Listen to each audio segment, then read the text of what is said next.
Good morning everyone.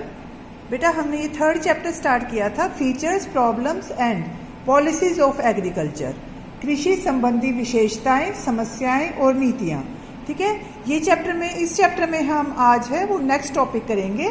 Next topic is new agricultural strategy, नई कृषि संबंधी रणनीति। ठीक है, हमें सबको पता है बेटा कि जब हमारा देश आज़ाद हुआ था उस टाइम पे जो कृषि होती थी वो निर्वाह कृषि होती थी, पिछड़ी तकनीक से होती थी। ठीक है, आज भी कुछ भागों में वही तकनीक है वो लगाई जाती है। तो इस बात पर जोर दिया गया है कि जब हम कृषि करते हैं तो उसमें आधुनिक टेक्निक को अपनाया जाए। जो अच्छे उपकरण हैं, सिंचाई के साधन हैं, अच्छे बीज हैं, उनको अपनाया जाए ताकि फसल अधिक हो सके। हमारा तो निर्वाह हो ही अपने देश का, हमें बाहर से आयात ना करना पड़े, और साथ के साथ अगर हो सके तो हम निर्यात भी कर सके। ठीक है, क्योंकि निर्यात है वो किसी भी देश के लिए बहुत अच्छा होता है, क्योंकि अगर यहाँ पर प्रोडक्शन ज़्यादा होगा, ठीक है, तो सबसे पहले क्या होगा कि यहाँ के लोगों को रोजगार मिलेगा। ठीक है, और जब हम निर्यात करते हैं या एक्सपोर्ट करते हैं तो इससे क्या होगा, फिर हमें विदेशी मुद्रा प्राप्त होती है, हम फाइनेंशियली स्ट्रॉन्ग हो जाते हैं। ठीक है, तो इसको देखते हुए न्यू एग्रीकल्चरल स्ट्रेटजी है वो बनाई गई है। इसमें जो मेन फीचर है उसमें सबसे पहला है एग्रीकल्चरल टेक्निक या कृषि तकनीक। नई नीति में कृषि उत्पादन के लिए औद्योगिक तकनीक पर बल दिया गया है, आधुनिक तकनीक। ठीक है, मॉडर्न टेक्निक है वो अपनानी है हमें, जिससे फसल अच्छी हो सके।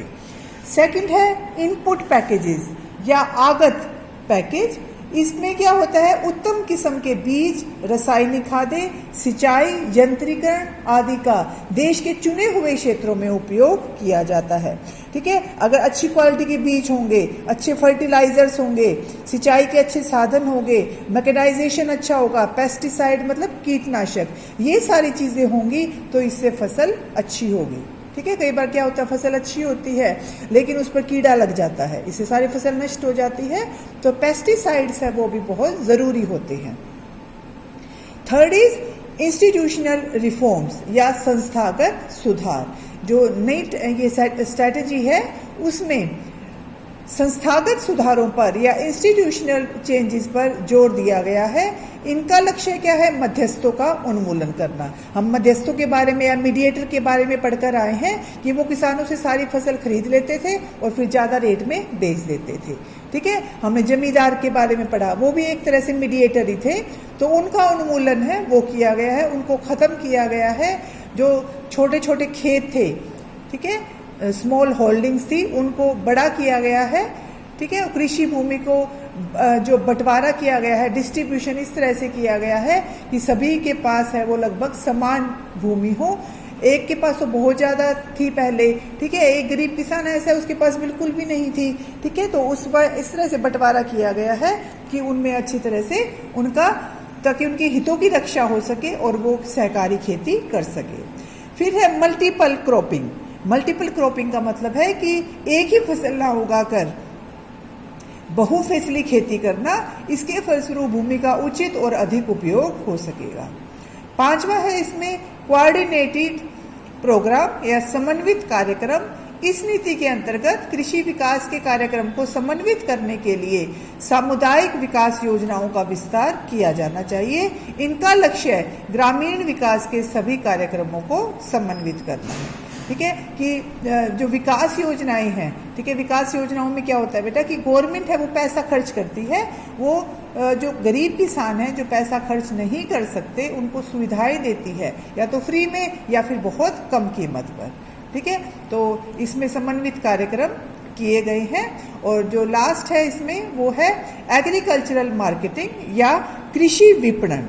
कृषि विपणन का मतलब है कि उसके लिए मार्केट होनी चाहिए अच्छी, न्यूनतम कीमत निर्धारित होनी चाहिए। अब क्या होता है, फसल अच्छी हुई मान लो तो, लेकिन जो किसान होता है उसकी फसल कोई ना ले मान लो, तो उसको अपनी फसल है वो बहुत कम कीमत पर बेचनी पड़ती है। ठीक है, तो इस ऐसी स्थिति में क्या करती है गवर्नमेंट, न्यूनतम समर्थन कीमत तय कर देती है कि इससे कम कीमत पर किसान है वो अपनी फसल नहीं बेचेगा। और क्या करती है गवर्नमेंट कि उस न्यूनतम समर्थन कीमत पर किसानों से खुद फसल खरीद लेती है सरकार। ठीक है, और फिर वो डिस्ट्रीब्यूट करती है जिससे किसानों को अपनी मेहनत का पूरा फायदा हो सके। ठीक है, और जो मंडियां हैं या मार्केट है उसका भी अरेंजमेंट किया गया है न्यू स्ट्रेटजी में, ताकि किसानों को अपनी फसल बेचने में दिक्कत ना हो। ठीक है, तो नई कृषि का पालन करते हुए सरकार ने intensive agricultural district programme IADP और गहन कृषि क्षेत्र programme intensive agriculture area programme भी शुरू किए गए हैं।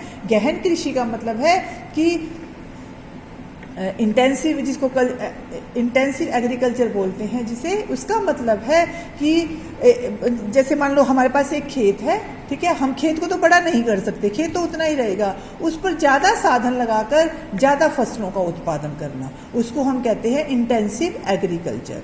तो वो प्रोग्राम भी गवर्नमेंट ने शुरू किए हैं ताकि लोगों को रोजगार मिले और फसल भी अच्छी हो सके। तो ये बेटा आपको ये वाला जो टॉपिक है वो याद करना है और लिखना है।